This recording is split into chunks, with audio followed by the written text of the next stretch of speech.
ರಾಜೋಟೇಶ್ವರ ಸ್ವಾಮಿಗಳ ಆರೋಗ್ಯದಲ್ಲಿ ಚೇತರಿಕೆ ಭಕ್ತರಿಗೆ ಸಂದೇಶವನ್ನ ನೀಡಿದ ರಾಜೋಟೇಶ್ವರ ಸ್ವಾಮಿಗಳು.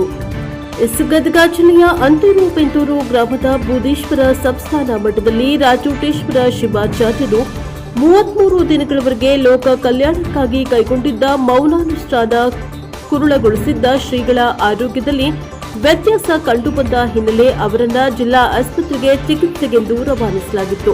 ಇದರಿಂದ ಭಕ್ತರಲ್ಲಿ ಶ್ರೀಗಳ ಆರೋಗ್ಯದ ಬಗ್ಗೆ ನೋವನ್ನ ತಂದಿತ್ತು.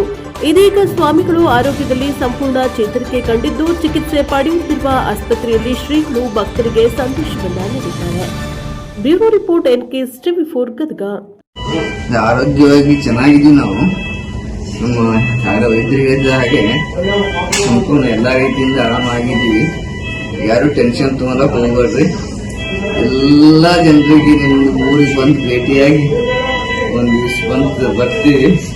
ಊರಿಗೆ ಬಂದು ಎಲ್ಲ ಊರು ನಮ್ಮ ತೆಲಂಗಾಣ ಜನರು ಪಾಪ 3 ತಿಂಗಳಿಂದ ಕಾಯ್ಲಾಕತ್ತಾರ. తెలంగాణ ఫస్ట్ వాళ్ళకి మీ దగ్గర అందరి దగ్గర వస్తాను. ఎవరు ధైర్యం ఇవ్వకుంది ఆరోగ్యంగా ఉన్నా నేను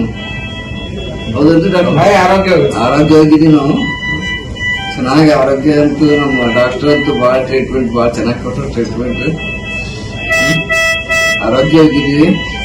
ಎಲ್ಲರಿಗೂ ಮೊದಲಂತ ಏನು ಹುಣ್ಣಿ ಅಮಾವಾಸ್ಯೆ ಅಂತರ್ಗಂತರು ತೆಲಂಗಾಣ ಬೆಳೆದು ಬರ್ತೀವಿ. ಏನು ಯೋಚನೆ ಮಾಡ್ಲಕ್ಕೆ ಹೋಗ್ಬೇಡ್ರಿ. ನಾವು ಆರೋಗ್ಯವಾಗಿದ್ದೀವಿ, ಚೆನ್ನಾಗಿದ್ದೀವಿ. ಸಂಪೂರ್ಣ ಆರೋಗ್ಯ ಒಂದು 2 ದಿವಸ ಅನ್ನಕತ್ತದ ಡಾಕ್ಟರ್. ಅವ್ರಿಗೊಂದು ಧೈರ್ಯ ಬರ್ಬೇಕಲ್ಲ. 2 ದಿವಸ ಪಾದಯಾತ್ರೆ ಮಾಡಿದೀವಿ ಅಂದ್ರೆ ಸ್ವಲ್ಪ ಒಂದು ಸಣ್ಣ ಪುಟ್ಟ 1-2 ವ್ಯತ್ಯಾಸ ಆಗ್ತವ. ಸ್ವಾಮೀಜಿಯವರ ಆರೋಗ್ಯ ಸ್ಥಿತಿ ಬಗ್ಗೆ ಒಂದು ಸ್ವಲ್ಪ ಸಂಕ್ಷಿಪ್ತ ವಿವರವನ್ನು ಕೊಡ್ತೇನೆ. ಸ್ವಾಮೀಜಿಯವರು ಬಂದಾಗಿನಿಂದ ಇಲ್ಲಿವರೆಗೂ ಕೂಡ ದಿನದಿಂದ ದಿನ ತಾಸಿನ ತಾಸಿಗೆ ಚೇತರಿಕೆಯನ್ನು ಕಾಣ್ತಾ ಸಂಪೂರ್ಣ ಆರೋಗ್ಯವನ್ನ ಪಡೆದಿದ್ದಾರೆ. ಇನ್ನೇನು ಸ್ವಲ್ಪ ದಿನಗಳಲ್ಲಿ ಅವರು ತಮ್ಮ ಮಠಕ್ಕೆ ಸೇರಿ ಮೊದಲಿನಂತೆ ಎಲ್ಲ ಕಾರ್ಯಗಳನ್ನ ಮತ್ತು ತಮ್ಮ ಸೇವೆಯನ್ನ ಮತ್ತು ಜನರಿಗೆ ಆಶೀರ್ವಾದವನ್ನ ಸಂಪೂರ್ಣವಾಗಿ ಮಾಡಲಿದ್ದಾರೆ. ಅದ್ರ ಬಗ್ಗೆ ನಮಗೆ ಸಂಪೂರ್ಣವಾದ ನಂಬಿಕೆ ಇದೆ. ಹಾಗೂ ನಮ್ಮ ವೈದ್ಯ ಚಿಕಿತ್ಸಾ ತಂಡ ಸಾಕಷ್ಟು ವೈದ್ಯರು ಬಂದು ಪ್ರತಿನಿತ್ಯ ಅವರಿಗೆ ಸಾಕಷ್ಟು ಆರೋಗ್ಯದ ಎಲ್ಲ ಮಾರ್ಪಾಡುಗಳನ್ನು ಮಾಡಿ ಅವ್ರನ್ನ ಸಂಪೂರ್ಣ ಚಿಕಿತ್ಸೆಯನ್ನು ಮಾಡಿ ಆರಾಮ ಮಾಡಿದ್ದಾರೆ.